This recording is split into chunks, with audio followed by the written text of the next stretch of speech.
السلام علیکم۔ Urdu motivational stories کے لیے ہمارا چینل سبسکرائب کریں۔ ایک بادشاہ کو دو باز تحفے میں ملے۔ اس نے اتنے خوبصورت پرندے کبھی نہیں دیکھے تھے۔ بادشاہ نے دونوں پرندے اپنے ایک ملازم کو دیے کہ وہ ان کی تربیت کرے۔ ایک دن ملازم نے بادشاہ کو بتایا کہ ایک پرندہ اونچی اڑان اڑ رہا ہے اور دوسرا جس دن سے آیا ہے اپنی شاخ سے نہیں اڑ پا رہا۔ بادشاہ نے مملکت کے تمام معالجوں اور جادوگروں کو طلب کر لیا، لیکن کوئی اس باز کو نہ اڑا سکا۔ بادشاہ نے اپنے مشیروں کے سامنے یہ مسئلہ رکھا۔ گھنٹے دن اور دن مہینوں میں ڈل گئے، لیکن باز نہ اڑ سکا۔ بادشاہ نے کسی ایسے شخص کو بلانے کا فیصلہ کیا جو قدرت سے گہری دلچسپی رکھتا ہو۔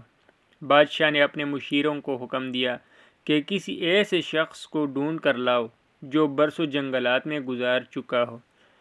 اگلے دن بادشاہ باز کو محل کے باغوں میں اڑتے ہوئے دیکھ کر حیران رہ گیا۔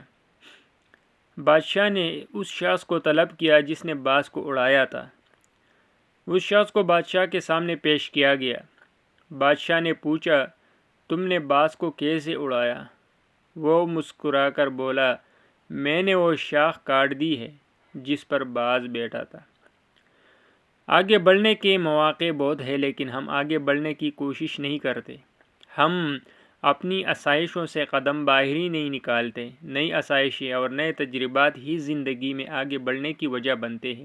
آزمائشوں کا مقابلہ کریں، یہی کامیابی کا واحد راستہ ہے۔